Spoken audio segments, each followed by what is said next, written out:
the BBC HD channel, and digital viewers can press the red button now to get a unique insight into the art of conducting with the Maestro Cam at the BBC Proms.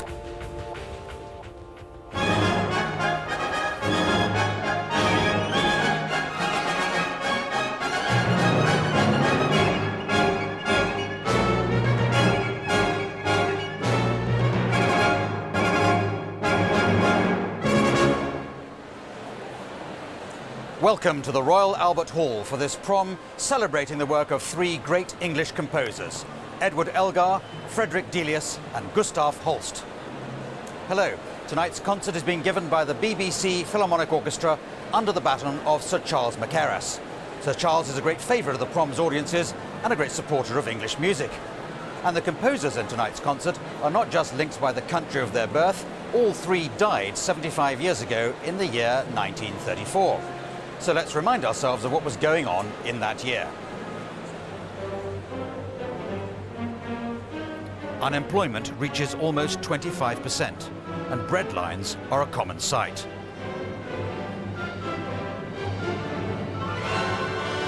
Europe experiences a rise in fascism. Chancellor Hitler takes over the role of president and appoints himself Führer. Italy win the World Cup, to Mussolini's delight. And Britain introduces driving tests for the first time. Taking a right-hand bend on the wrong side is asking for trouble, and the examiner doesn't like it.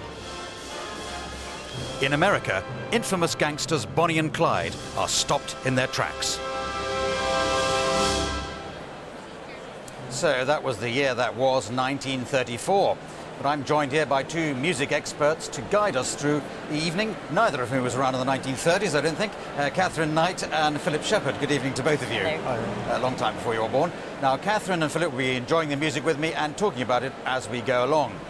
In the second half of the concert, we'll be hearing Holst's suite, The Planets, but we start this prom with the tribute by Edward Elgar to the Cockney spirit of London, the Cockaigne Overture. It's a piece that conjures up a romantic view of the cheerful and honest folk of London. Elgar said that the Cockaigne Overture calls to mind all the good humour, jollity and something deeper in the way of English good fellowship abiding still in our capital. Not necessarily everyone's concept of London and Londoners, then or now. Perhaps the EastEnders theme captures a less cheery notion of the city. But now, one of the features we're offering you this year on some of the TV proms is what we're calling the Maestro Cam. If you have a red button facility on your TV handset, you'll be able to use it to watch the conductor throughout the concert, as well as hearing an expert commentary.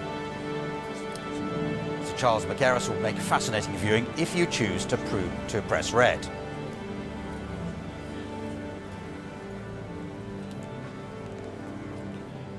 So this is the BBC Philharmonic Orchestra. They're based in Manchester, and they played the prom that was broadcast on Thursday night, in which they played Elgar's Second Symphony. So they're well in the groove for the first piece.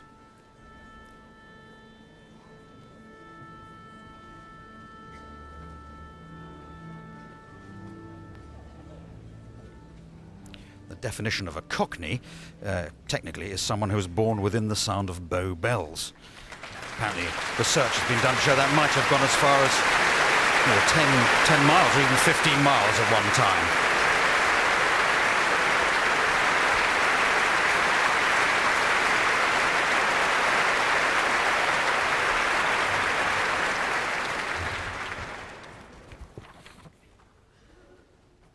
So now here comes Sir Charles to join the BBC Philharmonic Orchestra with leader Yuri Torchinsky in the Cockaigne Overture by Sir Edward Elgar.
rose-tinted view of London in the Cockaigne or Cockney Overture by Edward Elgar.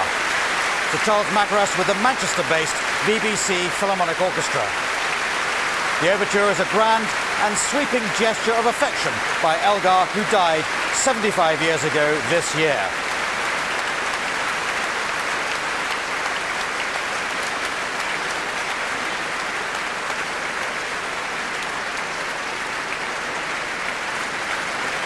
Yes, the rather wonderful thought is that Sir Charles Mackerras, as a young boy, was already showing musical promise when Elgar was still alive.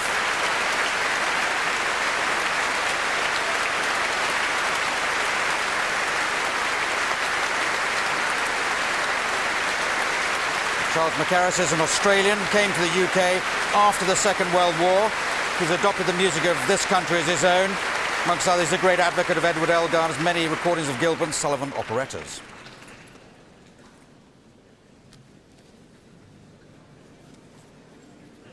Right, I have Catherine Knight, publishing director at Faber Music, and Philip Shepherd, composer and cellist, here with me. Oh, well, it couldn't be more English than that. Elgar as a response to London. Did you detect, a Cockney accent in that music? I think it's fantastic, and the performance tonight was so energetic and, yes, and incredibly sprightly, but I can't help but think of Mary Poppins' view of, of London. It's so sort of romantic and sort of idealistic, sort of whistling chimney sweeps and brass bands. And, all right. It's fantastic. Okay. Not too Mary Poppins-ish, I hope, but now we're going to hear a piece now by another composer who died in 1934, Frederick Delius. This is the Song of the High Hills. This is for orchestra, soprano, tenor and chorus. It's in one movement and is a setting of the feelings evoked by Norwegian mountains. So, Philip, we claim Delius as an English composer, but he's not terribly English because he had German parents. He was born in Yorkshire, but spent most of his time either in America or France. Yeah, he was born in Bradford, and I think the idea was he was going to go into the wool business and make an honest living of it. Somehow he managed to end up on a plantation, an orange plantation in Florida, where he got his main training. Ended up actually writing an opera that sort of preempted Porgy and Bess in its treatment of sort of neo-spirituals.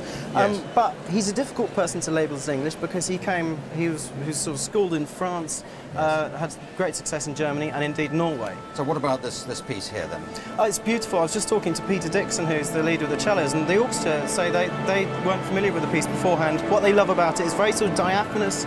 It's abstract in as much as any picture you put to it will fit, in as much as it's about the weather, it's about ascent and descent of mountains. Yes. So the structure of music sort of goes, you've got to see a peak in it or feel a peak in it. Yeah, it's an ABA structure, and basically it starts out with this sort of the sighing of the trees as the climber is climbing up to the top of the mountain, and then it's extraordinary wordless chorus that comes out of nowhere. It's incredibly atmospheric, and it's the pictures that you evoke, which is the most important thing, I think, to understanding this music. Yes, and we have chorus and soloists. It's an unusual combination. It is the use of the tenor and soprano that comes out with this wonderful melody that sort of floats out of nowhere.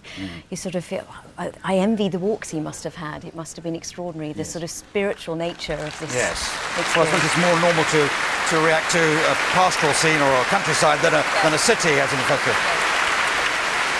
Okay, the two soloists, Rebecca Evans and Toby Spence, are already sitting with the BBC singers and the BBC Philharmonic on stage.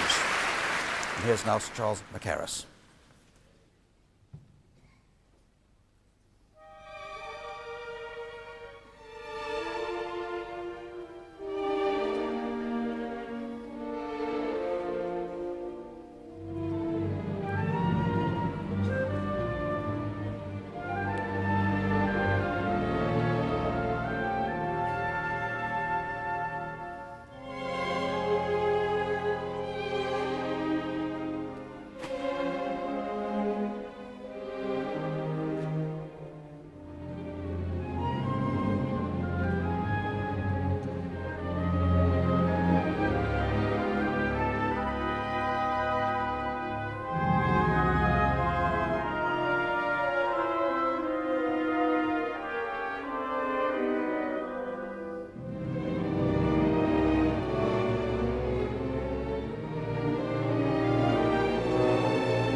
the Song of the High Hills, performed by the BBC Philharmonic Orchestra, with Rebecca Evans and Toby Spence, the BBC singers, and the conductor, Sir Charles Mackerras.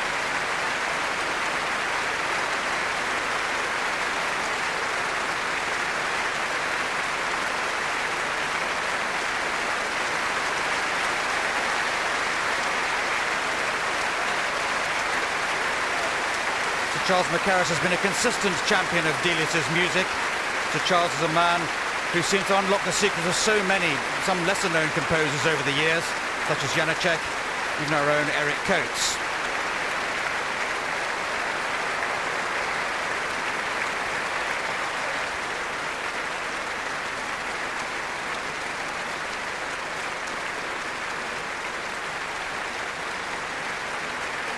Delius was greatly influenced by nature and loved the mountains of Norway. Even when he was ill towards the end of his life, he would ask to be carried to the heights to watch the sunset.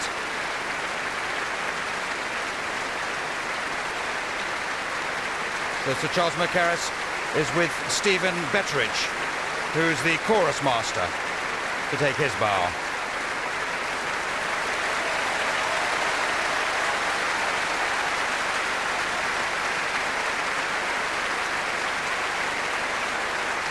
The soloists Rebecca Evans and Toby Spence. And the chorus.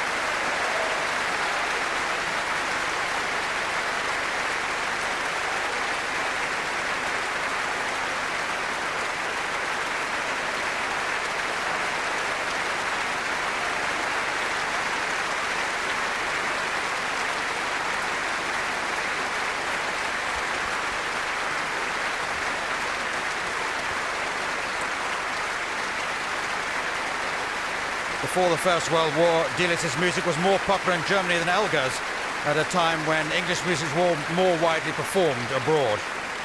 But after the First World War, it was rejected in Britain, partly as a result of anti-German sentiment.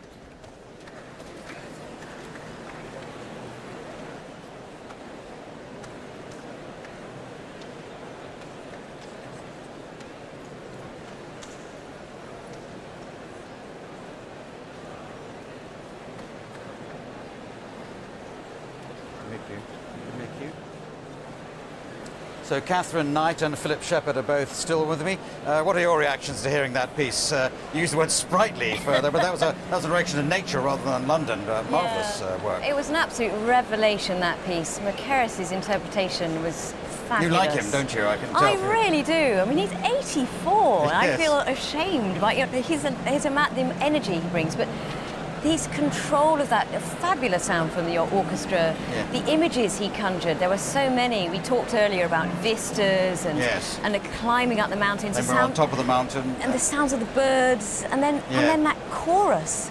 Philip was talking earlier about the plantations, when he was out in the plantations as a younger man. And we were both just struck how much that sounded like a spiritual, that extraordinary. I think if you'd taken Gershwin and put him next to Mont Blanc for a couple of years, if you could hope to write something like that, it's in that sound world. I mean, my own reaction on it is having heard it as a recording a number of times and thought, well, that's nice, which is damning with faint praise. I've still got goosebumps all over my body. It's extraordinary performance. Surely. Now, 1934, we're mentioning here, when we lost 3 composers, and it's like a sort of a changeover period. So the people who came after had to sort of replace the void. How do you think they've done that? Who's done it, and how have they done? Well, obviously 1934 itself saw the birth of a number of very important composers. I mean, Maxwell Davis and Burt Russell, I think, were born that year. But actually, I don't think there was a gap of any time at all, because, I mean, in 1933, I think Sir Michael Tippett had written his first string quartet already. Now, he's only recently departed us. And then you had a whole swathe of people like William Alwyn and Moyron and indeed, Rubber to kind of replace him. I don't think there was a gap. Well, of course. Well, we'll have to go now to Susie Klein, because she's downstairs in one of the foyers with our soloists fresh from the stage. Absolutely, indeed I am. Thank you very much, Clive. Yes, Rebecca Evans, Toby Spence here with me.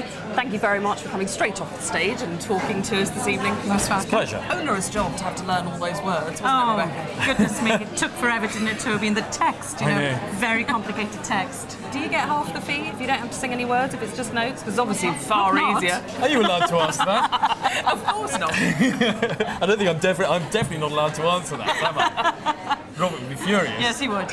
Now, Charles McCarras, I have to say, he's always talked about as a gift to singers. What is it about the way that he works that's so great for you guys? Well, he's just such a fantastic human being. He's a consummate, incredible musician. And, I mean, he understands the repertoire, he understands voices, he understands the personalities behind the voices, you know. I've known him since 1991, and I think you worked with him shortly after that, didn't you, when we did Idomeneo together? Together, 95. Yes, and he really makes an effort to get on with his singers and knows exactly what they're about. He is a phenomenal champion of young talent, of encouraging young singers. But what for you is it, Toby, that makes a good conductor as a singer? Is it just being allowed to do your thing? Or Well, as Rebecca said, it's somebody who understands the voice, understands that there are points in the music where you have to breathe, and also at points at the top of phrases where you have to expand and you have to give time and let the mechanics of the voice just hold sway. Now, Rebecca, you really should be on the front line with swine flu because you were a nurse. You were meant to be a Yes, nurse. actually, my until bag is ready, It all packed went wrong upstairs. because you met Bryn Terfel. Yes. And he ruined it for Yes, you. he ruined it. And in fact, my husband is with him this evening in Spain. So what happened? It was Bryn who said Yes, to you, stop Bryn, nursing, start absolutely. singing. Yes, I was a junior theatre sister in Morriston and hospital in South Wales. And he said, what do you do? And I told him, he said, you're a fool, you need to go to the Guildhall School of Music and Drama and you need to do it now. See, that's what every young singer needs. Yeah. Was it always singing for you, Toby? Nothing else? Yeah, it was always. It was the only thing I could do, actually, Susie. I worked hard at school, but at the end of it, you know, it was a very clear path. In fact, when I was 15, I decided I wanted to be a singer. So studied very hard in all the things that I had to do and failed all the rest. You didn't. Who needs all the rest? Who needs it? Yeah. Anyway, great to talk to you both. Thanks very much. Thank indeed. you. Back to you, Clive. Well, Susie, thank you very much. Now, I remind you that if you press your red button, you can see the Maestro cam in the second half to get a close-up view of Sir Charles McCarras at work on the podium. And for more information about this prom and indeed the whole season, you can go to the Proms section of the BBC website. Well, now, third of our English composers, Gustav Holst, was born in Cheltenham, but his name is Swedish. In fact, he was actually called Gustav von Holst until the First World War. The closing piece of this prom is a large-scale work, very familiar to many people, The Planets. It's in 7 movements, each corresponding to the 7 planets known during the early 20th century, excluding our own planet Earth. Pluto, identified in 1930, doesn't get a look in. But he wasn't really interested in astronomy as much as astrology. Yeah, I think it's a mixture of astrology and the concept of the classical idea of the planets and what they represent. Human emotions and the effect upon Exactly. I mean, Yes. it's not astronomically. It's very incorrect. I mean, Venus. He talks about peace. Venus is probably the most hostile environment in the solar system. Now, I know you're a bit of an expert on this because you've been even working with astronauts and people who've been to the moon. But that wasn't really what he was concentrating on. No, he wasn't being literal in that Yes. sense at all. No. And what do you make of this piece? Is it a favourite of yours? Well, it has to be really, doesn't it? Yeah. It sort of defines our heritage, our knowledge of music. It's probably one of the most. It was probably the earliest classical piece of music any of us heard. Yes. And it's drama. It's so familiar to us. And of course, Mars, which is perhaps the best known almost of all of them, is the bringer of war, and it's written right at the beginning. He wrote it right at the beginning of the First World War, almost anticipating the ghastliness of the First World War. Yeah, people talk about that 5/4 rhythm.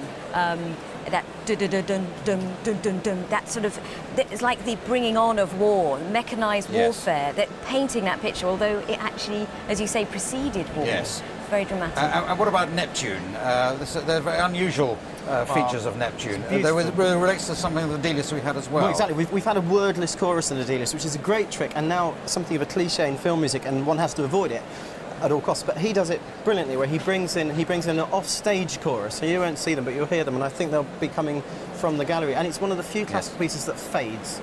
Okay, well, we're going to fade out now because here now is Sir Charles McCarras to conduct the BBC Philharmonic Orchestra in the suite The Planets by Gustav Holst.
That was The Planets by Holst, played by the BBC Philharmonic Orchestra, leader Yuri Torchinsky, with the women's voices of the BBC singers hidden somewhere in the gallery, and conducted by Sir Charles Mackerras.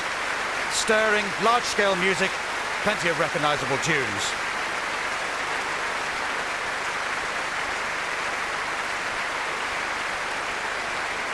The Planets was a work that overshadowed so much of the rest of Holst's compositions, and he somewhat resented the popularity of the piece.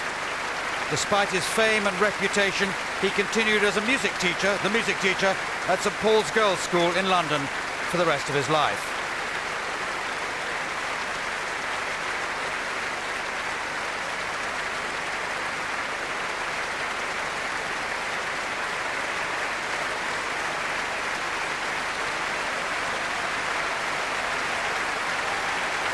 That brings us to the end of tonight's concert from the Royal Albert Hall. As everybody here rises, including the orchestra, remember you can hear all the Proms live on Radio 3. On television, BBC 4 will be at the Proms on Thursday and Friday next week.